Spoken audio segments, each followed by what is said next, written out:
Oh yeah. I knew if I got something to eat, I'd hook up. Still 80 feet away though. I'm all paranoid. I don't usually stack lines. Of course, I've been fishing in a kayak for 2 years, so there's not a lot of stacking going on. But the last release, I snagged the other line and ended up losing a fish. So this one feels like he's free. So, you know, obviously, it's not a red hot bite this morning, and that's one of the times when the soft plastics, you know, really excel because it feels real, it looks real. They nip at it, fools them pretty well. 25 feet out here. Yeah, that was on one of my grubs. Oh, nice rainbow. Yeah, baby. All right. Nice rainbow for the smoker, and he jumped all over that firecracker grub. That's awesome. Howdy folks, Cal Kellogg here. The Cookie Monster is back on the channel. Now here at FHS, we love monsters. We love Godzilla. We love King Kong, but we love the Cookie Monster most of all because, you know, he loves cookies. But I'm not here to talk about cookies or the Cookie Monster really today. I'm here to talk about grubs, and more specifically, grub hooks. A guy reached out to us after we ran that grub video this week with that big Shasta rainbow on there, asking, what kind of hooks do we use when we fish grubs? And you know, that can be as simple as you want it to be, or it can be a little more complicated.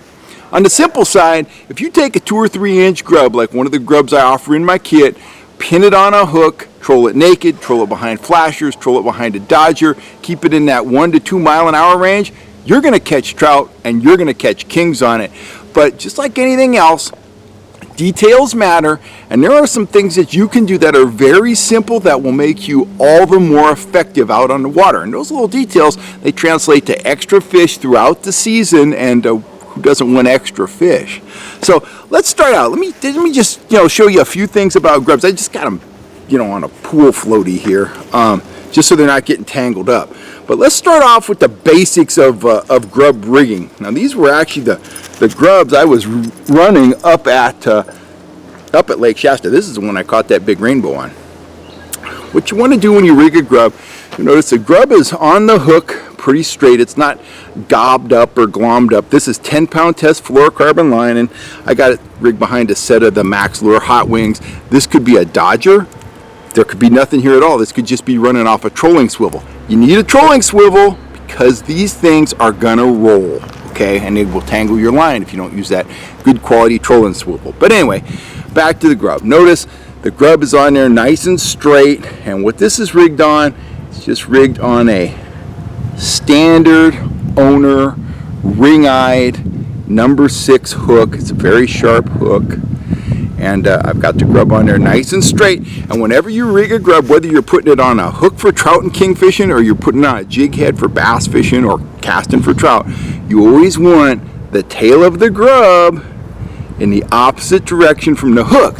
Now, it's that tail that makes the grub spin. And to my eye, it always looks kind of silly. I mean, it's off balance and that makes it spin.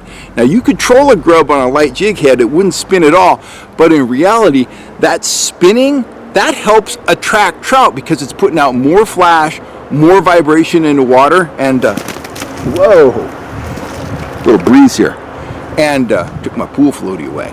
And they like it just fine. They don't mind that spin. So let's take a look at a couple different hooks, and then I'll give you a really hot tip.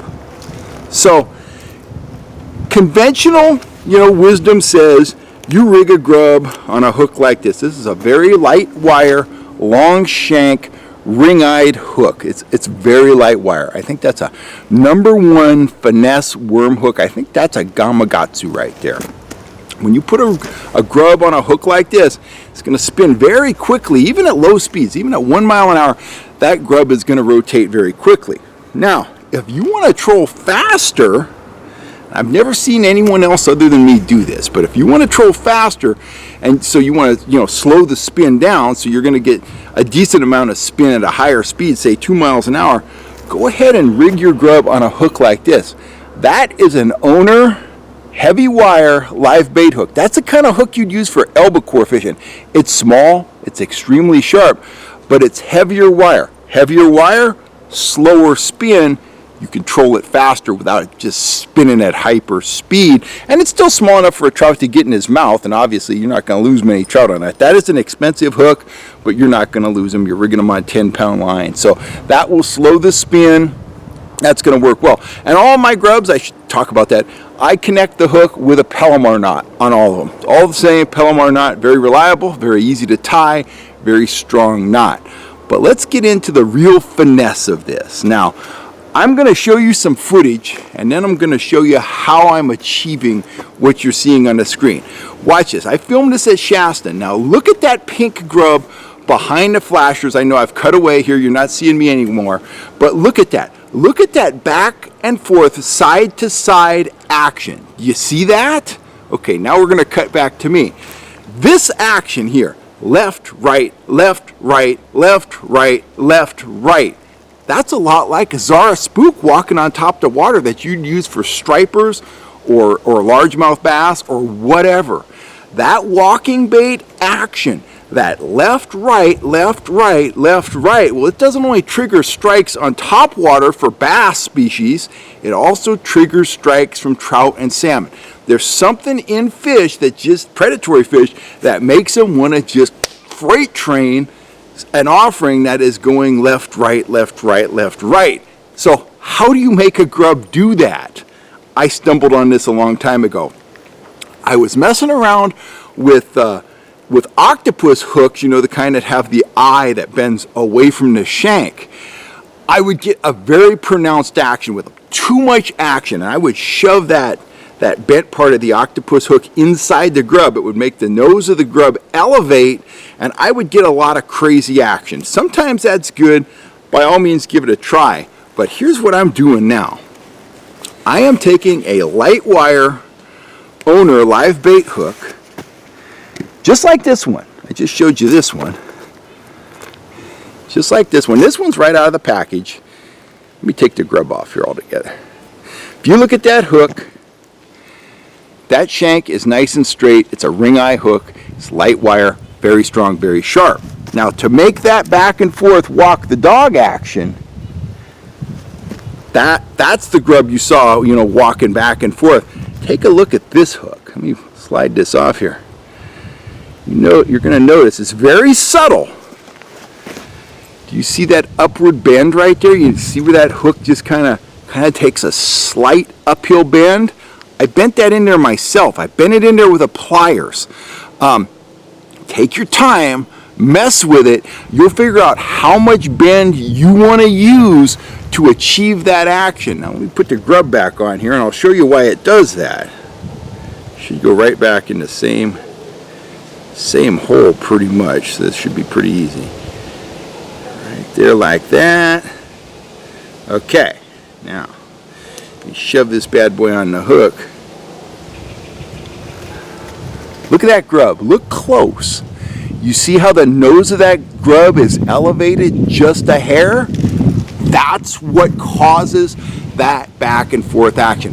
It's a very subtle bend in the hook, but it makes a big difference in your presentation. So I hope you're able to employ that. Let me show you that in slow motion right here. Watch this thing. Tell me this doesn't look like money, especially behind those Max Lure UV hot wing flashers. So check it out. You can see it back and forth, back and forth. It's still rotating, but it's back and forth. That is just a deadly presentation. I strongly encourage you to mess around with that a little bit. That is going to put extra fish in the boat for you. That's how I rig my grubs. I don't script on the hooks when it comes to grubs. I use Eagle Claw laser sharps. They're fine, but I often reach for the Gamakatsus and the owners. I want a really sharp hook. I want a high quality hook. And once again, grubs, they are a great big fish presentation. They're a numbers presentation. They catch rainbows. They catch browns occasionally. They catch kings. It's just a great offering.